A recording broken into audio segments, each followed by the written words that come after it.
across, I thought it was the coolest story ever. His name is Saint Longinus, the centurion. He was the centurion that did the spear into Jesus' side, but the story goes that his eyesight was bad, like it was degrading and stuff. When he pierced Jesus' side, the blood and water poured on his face, and he was instantly healed, his eyesight, but then instantly realized that he was the Son of God. Immediately after that, he's like, I need to go spread the gospel. And so he traveled all over the Middle East and stuff, spreading the gospel. But news got back to Pontius Pilate, so they captured him, brought him in, and they're like, deny your faith. And he said, why would I deny my faith when I know who the true king is? So what they did is, like, since he gave you back your eyesight, we're going to take your eyes. And so they took his eyes out, and that didn't stop him. He kept on spreading the gospel, completely blind. And then they said, well, you didn't get the hint. They cut out his tongue. But what the miracle that happened with it is that when they cut out his tongue, he was still able to speak perfectly. But they said it was almost like God was speaking through him, almost with a thunderous voice. They brought him into the temple,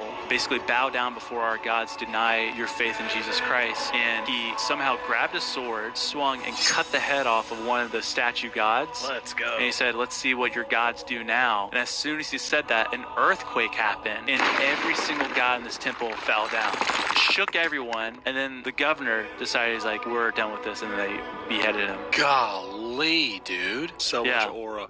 Yeah. For real. Plus 1,000 aura. You said it exactly right in the very beginning. It's a story that you came across. And it's a story that, amazingly, with all the information that is out there, the Armenian church still recognizes Longinus. The Roman Catholic Church still recognizes Longinus. The Brazilian churches recognize Longinus. Why are these churches still recognizing a story that is easily can be easily seen to be untrue? So this story of Longinus is a story that did not appear until about the 4th or 5th century CE with the writings of the Apocryphon of Nicodemus. So the Gospel of Nicodemus is where this name Longinus first appears. Now, of course, in your Christian canon, you will see that there's the soldier who pierces Jesus in the side, and this spear becomes the spear of destiny later on, as many claim to hold the spear of destiny. But as far as the soldier was concerned, in your Gospels, you do not see any mentioning of the name. Now, in the Gospel of Nicodemus, you do see the mentioning of a name that comes out to be Longinus, which Longinus wasn't a real name in Greek until around the 700s CE. So it's not a real name. The name would have had to been something else. Most likely, the name would have been Cassica or Cassia. Now, I'm going to get to Casca in just a minute, and you'll understand why. But supposedly, this story is just like any other story in the Bible. It is a big fish story. Because when you go and research Longinus and research the Apocryphon of, the Gospel of Nicodemus and Herod's letter to Pilate, where you will see how the story grows. You see, in Herod's letter to Pilate, the story is that the Roman soldier who pierced Jesus' side was stained by the blood of Jesus, stained by the blood of Jesus, and would go and live in a cave, and a lion would come in and maul him every day. And overnight, his body would completely heal back to perfection. And then the lion would come back and maul him. And this is supposedly happening for all eternity. So somewhere in Israel right now, there is a man who is in a cave and a lion that keeps coming and mauling him every night, because this is supposed to happen until the end of time.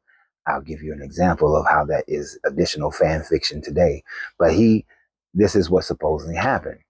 It wasn't until around the 9th century CE where all of a sudden the story became that he was blind, had bad sight, and now his blindness was causing him to, he had bad sight, and then he was preaching and he became blind, and he still kept preaching. That's a 10th century creation in the 900s.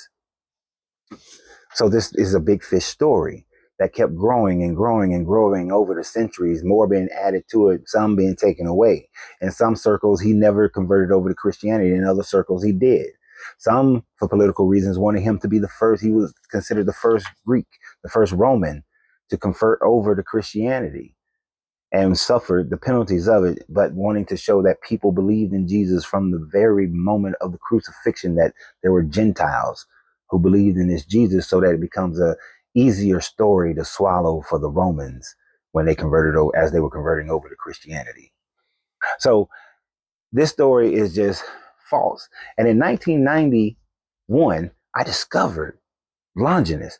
And the reason that I used the term that its name probably was Cassia before it was changed to Longinus is because when you do the research, you will see that Cassia means sphere, a spear, and in the Syriac language. And a great bestseller by Barry Sadler came out. It was a great series called Casca, the Eternal Mercenary, where the soldier who pierced Jesus in the side, Jesus' eyes opened up and only he could see it, and the people right there. And Peter was standing up on a hilltop and he saw it. But his eyes opened up and he told the Roman centurion that you will walk the earth forever in battle and war until I return. And so the series has Casca as he goes to Asia and he learns martial arts, come back to the Roman Empire, becomes a gladiator, works in a mine, but then starts to realize that living in the mine, he was soon, if the mine collapsed, he's spending an eternity climbing out. And, he fights in World War I and World War II. He actually kills Hitler. It's just so much it's a great story. I read the whole series, in 91. It was a great fictional read.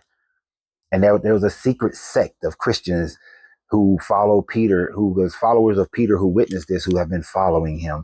And they have always been paying attention, seeing his whereabouts and so on and so forth. But because of the mythology of this story, Barry Sadler made a mint by writing this book. And also in the movie, The Seventh Sign, with Demi Moore, and this movie is back in the day. When you see the cars in that movie, you'll be like, oh man, this is an old movie. He played Casca. And in this particular scene is when he was revealing himself to Demi Moore, that he is the Roman soldier who was beating Jesus and was asking her, will you die for him? And she said no back then, but he was trying to help the end of the world, because of if her stillborn baby would be the first person born without a soul, because the gulf of souls is now empty. And so the end time has come. And, it's only Catholics who believe in this gulf of souls, that swallows bring down souls to newborn babies. I mean, that's kind of hard when there are plenty of countries where swallows don't exist. Like, as far as like the Inuit people, ain't no swallows up in Alaska. So I don't know what you're talking about some swallows. It's just amazing. It amazes me how religion is so regionally bound, how the stories are told based on what people had in front of them, not with full knowledge of the world. But now that we have full knowledge, or more knowledge, a hell of a lot more knowledge of the world, it amazes me that people still will either make up excuses as to why they would believe these stories. Why do these churches still believe in Longinus and have Saint Longinus? I mean, it sounds great. Oh, they cut out his eye. He converted. He cut out his eyes, and he still was preaching. And they cut out his tongue, and miraculously, he was still being able to preach. And then when they tried to kill him, he chopped off the head of one of their gods. Their god did nothing. And so then a big earthquake happened and destroyed their temple with all their gods. The amazing thing about it is that there is actually no historical evidence of a Roman temple being shaken by an earthquake in the early first century, and it being destroyed, or in the first century, and all the statues and everything being destroyed because of an earthquake. This is just a bold-faced lie that they keep telling, and people just keep on believing it. We can look back and see when there was an earthquake, and no, never happened during that first century that did all that damage. Nobody recorded that. That certainly would have been recorded because of all the tax dollars it would have taken to rebuild the temple, because we know those temples were still there in the third and fourth century. So that's just a bold-faced lie. Just a bold-faced lie, but people just keep on believing it. Right? Always remember, this is why we deconstruct, so that we can alleviate ourselves of having to believe in these lies. So So always remember, you have to free yourself to be yourself, because your greatness is non-negotiable. Good journey, good vibration.